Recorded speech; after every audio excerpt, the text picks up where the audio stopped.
Good morning दोस्तों, स्वागत है आपका आज के मुख्य समाचारों में। जी हाँ दोस्तों, आपको यहाँ पर देखने को मिलेंगी सुबह से लेकर शाम तक की तमाम बड़ी खबरें मुख्य समाचार ब्रेकिंग न्यूज़ अपडेट्स के रूप में।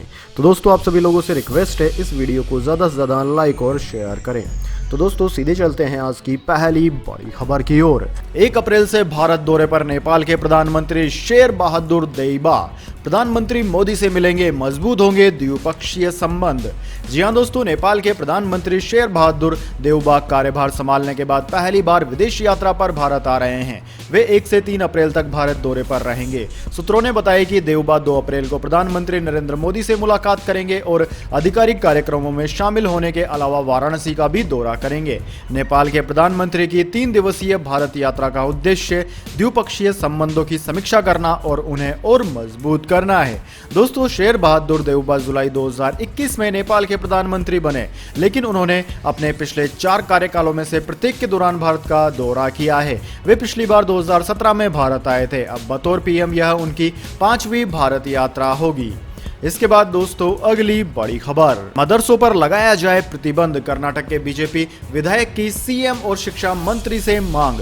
जी हां दोस्तों, कर्नाटक भाजपा के विधायक रेणुकाचार्य ने एक बार फिर विवादास्पद बयान दिया है। रेणुकाचार्य ने दावा किया है कि मदरसों में राष्ट्र विरोधी पाठ पढ़ाए जाते हैं। इसलिए उन्होंने कर्नाटक के मुख्यमंत्री बसवराज एस बोम्मई और शिक्षा मंत्री बीसी नागेश से मांग की है कि राज्य में सभी मदरसों पर बैन लगा दिया जाए। बीजेपी विधायक ने कहा कि मैं सीएम और शिक्षा मंत्री से बात करता हूं कि मदरसे पर प्रतिबंध लगाया जाए। उन्होंने कहा कि क्या ऐसे स्कूल नहीं है जहां सभी धर्म के छात्र पढ़ रहे हैं? मदरसा राष्ट्र विरोधी पाठ पढ़ाते हैं, इसे प्रतिबंधित किया जाना चाहिए। इसके बाद दोस्तों, अगली बड़ी खबर, रूस ने अटलांटिक महासागर में न्यूक्लियर सबमरीन्स तैनात की। यूक्रेन को जर्मनी से हजारों मिसाइलें मिली। जी हां दोस्तों, रूस यूक्रेन जंग और तेज होने के आसार हैं, क्योंकि रूस के राष्ट्रपति व्लादिमीर पुतिन ने उत्तर अटलांटिक महासागर में परमाणु पनडुब्बियां उतार दी है। रूसी पनडुब्बियां 16 बैलिस्टिक मिसाइलें ले जाने में सक्षम है। पुतिन पहले ही न्यूक्लियर डिटेरेंट फोर्सेस को अलर्ट पर रहने का आदेश दे चुके हैं। उधर जर्मनी से 1500 स्ट्रेला एंटी एयरक्राफ्ट मिसाइलें और 100 MG3 मशीन गन्स की एक खेप यूक्रेन पहुंच चुकी है। यूक्रेन में उसके स्पेशल मिलिट्री ऑपरेशंस का पहला फेज खत्म हो चुका है। रूसी सैनिक अब यहां के पूर्वी डोनबास इलाके की आजादी पर फोकस करेंगे। यहां रूस समर्थित अलगाववादी 8 साल से लड़ रहे हैं। इसके बाद दोस्तों, अगली बड़ी खबर, जरूरतमंदों को और 6 महीने मिलेगा मुफ्त राशन। केंद्रीय कैबिनेट ने सितंबर तक बढ़ाई प्रधानमंत्री गरीब कल्याण योजना की मियाद। जी हां दोस्तों, यूपी की योगी सरकार के बाद अब केंद्रीय कैबिनेट ने भी बड़ा फैसला लिया है। कैबिनेट ने प्रधानमंत्री गरीब कल्याण योजना को 6 महीने आगे बढ़ाने का फैसला लिया है।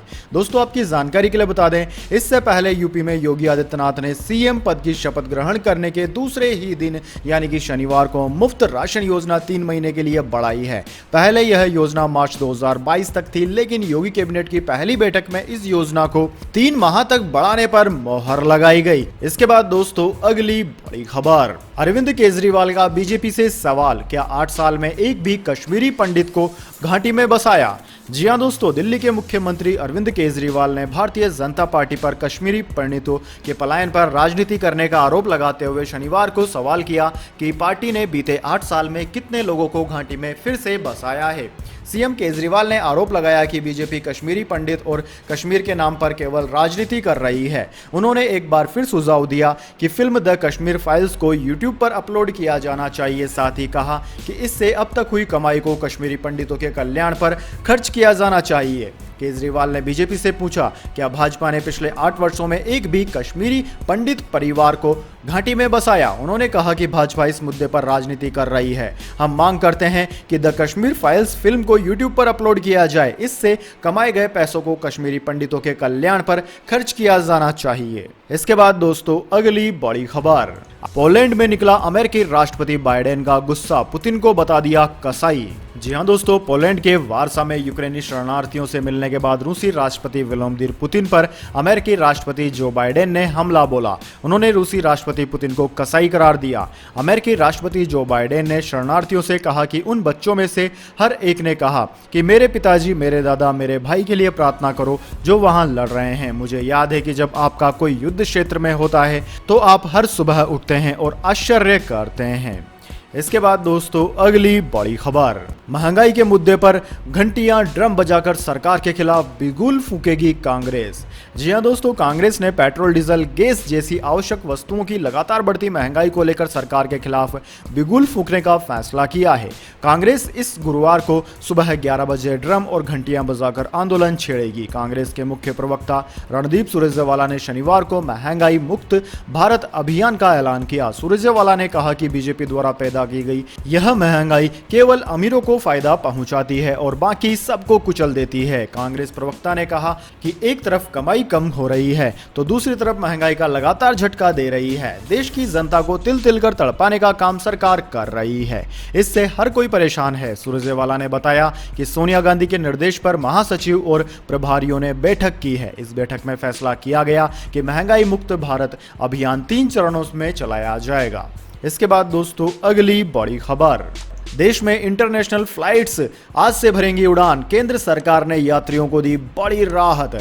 जी हां दोस्तों, कोरोना महामारी के कारण मार्च 2020 से बंद पड़ी अंतर्राष्ट्रीय विमान सेवाएं 27 मार्च से शुरू होने जा रही हैं। इससे पहले केंद्र सरकार ने एयरपोर्ट और उड़ानों पर मौजूदा कोविड-19 नियमों में कई ढील देने की घोषणा की है।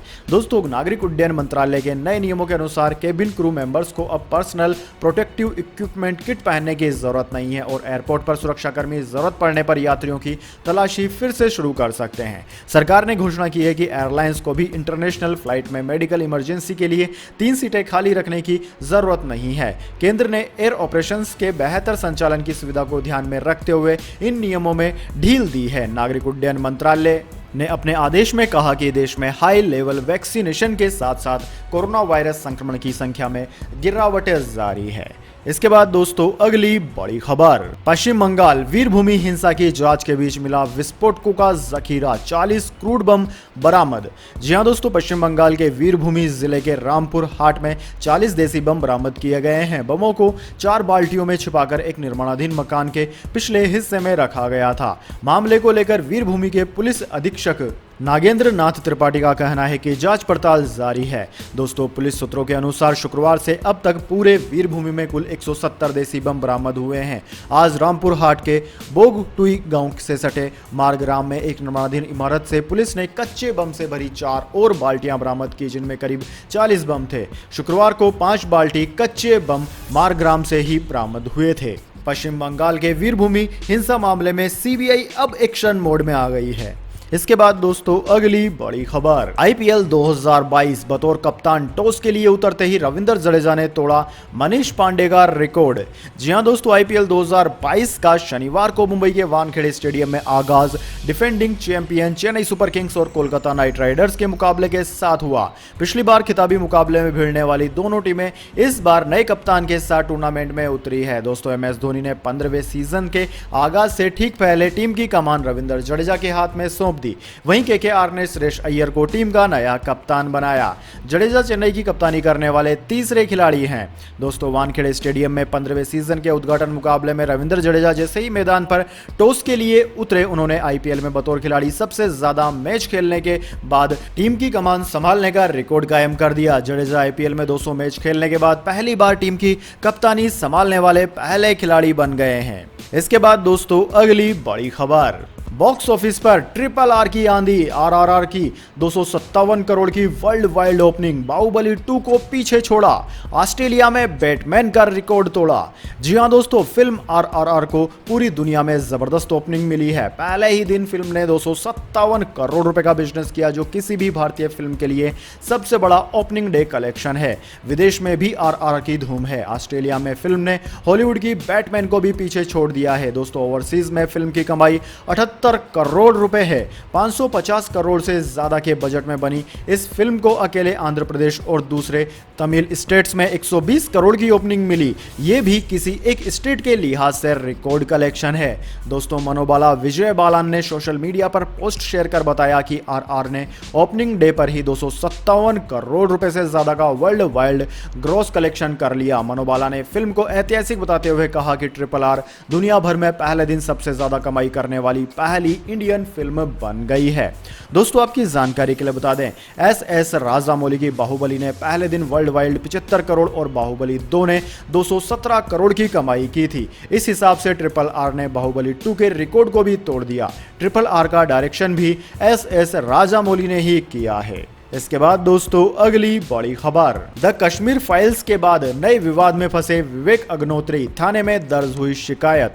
जी हां दोस्तों, द कश्मीर फाइल्स के निर्देशक विवेक अग्निहोत्री इन दिनों लगातार विवादों में घिरे नजर आ रहे हैं। 200 करोड़ से ज्यादा कमाने वाली फिल्म ने तारीफों के साथ साथ विरोध भी झेला है। वहीं अब फिल्म के निर्देशक अपने एक विवादित बयान को लेकर कानूनी मुश्किलों में उलझे दिख रहे हैं। इस शिकायत के साथ FIR दर्ज करने की भी मांग की गई है।